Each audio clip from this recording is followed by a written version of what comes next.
Antarctica is the coldest and most inaccessible continent on the planet. Most of its 5.5 million square mile area is covered in thick ice. In fact, it holds about 90% of all ice in the world. It's larger than the United States and yet has no permanent residents. So all of this just begs the question, why does it have its own banknotes?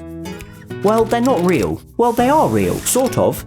These are the official banknotes produced by the Bank of Antarctica. They're just not legal tender anywhere. They're what's known as fantasy banknotes, similar to the €0 souvenir notes or Disney dollars. Essentially, they're collector's items or art. But the thing I love so much about real banknotes are the stories they tell. For instance, these South African rand tell the story of Nelson Mandela's life, and these Thai baht notes depict the country's history through its kings. These notes are no exception, beautifully depicting the stories of Antarctic expeditions and discoveries in wonderful detail. They might not be real, but the tales they tell most certainly are. So I'm going to be taking a closer look at them, their design, security features, and most importantly, their stories. If you enjoy this video, please consider subscribing. The $1 is definitely the most boring of the set, featuring emperor penguins. I mean, I'm a big fan of penguins, so that's kind of cool. And the serial number begins PNGN, the word penguin minus the vowels, but there's not really a lot else going on. There is a small Southern Cross in the top right, and a holographic strip. As far as I can tell, the note's only real security feature. There's no watermark or UV ink or anything like that. However, it is a banknote sold for $1 without the backing or technology of a large country or government, so that's only to be expected. And the United States dollar bill doesn't exactly have any security features either. The reverse is, I'm gonna be honest, a little disappointing, featuring a photograph of a penguin colony. Again, penguins are cool and all that, especially baby ones, but I don't think I've ever seen an actual photograph on a banknote before, which really jumps out as amateur and unprofessional. I can't honestly say I'm a fan of this note. But they've since released a new polymer edition of the $1, the only new denomination to be released so far, and I absolutely adore this banknote.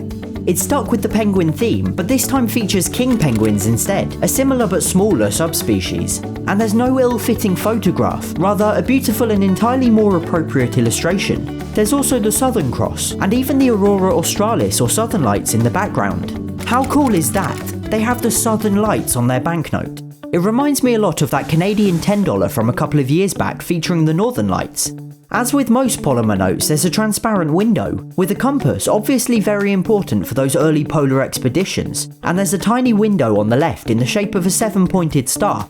The reverse is fairly simple, featuring 7 penguins. Again, there's no UV ink or watermark, but polymer notes are generally a lot more secure, and it's not like there are any evil mastermind penguins out there who are likely to try and counterfeit this note anyway. Next we move on to the $2 bill, from the same series as that first note. It features Sir James Clark Ross, British Royal Navy officer and polar explorer, who led a scientific expedition to the Antarctic in the mid-1800s. The voyage was highly successful, discovering many new species and the location of the South Magnetic Pole. He even had the Ross Sea named after him, along with the Ross Ice Shelf, the Ross Seal, and the Ross Dependency, a segment of land shown on the back of the note, claimed by New Zealand. The $5 bill portrays Britannia, albeit in a crude cartoonish portrait. There's a map of the British Antarctic Territory, the slice of the continent claimed by the UK, and a small Tudor rose emblem on the right.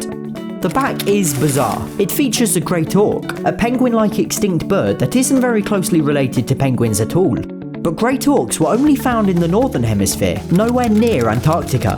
Perhaps there's some kind of connection or relevance that I don't know about, but for now I'm really very confused.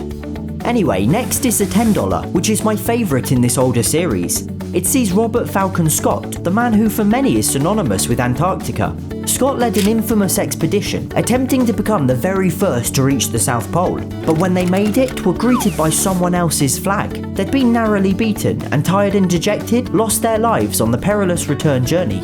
Behind Scott can be seen his hut, and on the reverse are the stained glass windows from Binton Church in Warwickshire. The church's vicar was Scott's brother-in-law, and had the windows commissioned in his memory, beautifully recounting the tragic tale. A small image of the church is also visible on the front of the note. This note was released to mark 100 years since the expeditions, and as such its serial number begins SPC, or South Pole Centenary. The $20 sees Captain Frank Worsley, who captained Ernest Shackleton's ship the Endurance. When the ship became trapped and wrecked by sea ice, Worsley was instrumental in the rescue mission. They sailed the lifeboats to Elephant Island, seen in the background of the note, and left most of the crew there while he, Shackleton, and a crew of 4 sailed 800 miles across treacherous and stormy seas to find help. They then returned to Elephant Island for the rest of their crew. The route is shown on the reverse of the note. Everyone involved survived, a feat largely attributed to Worsley's exceptional navigation skills. And finally we get to the 50, portraying Sir Wally Herbert, cited by many as the greatest polar explorer of all time.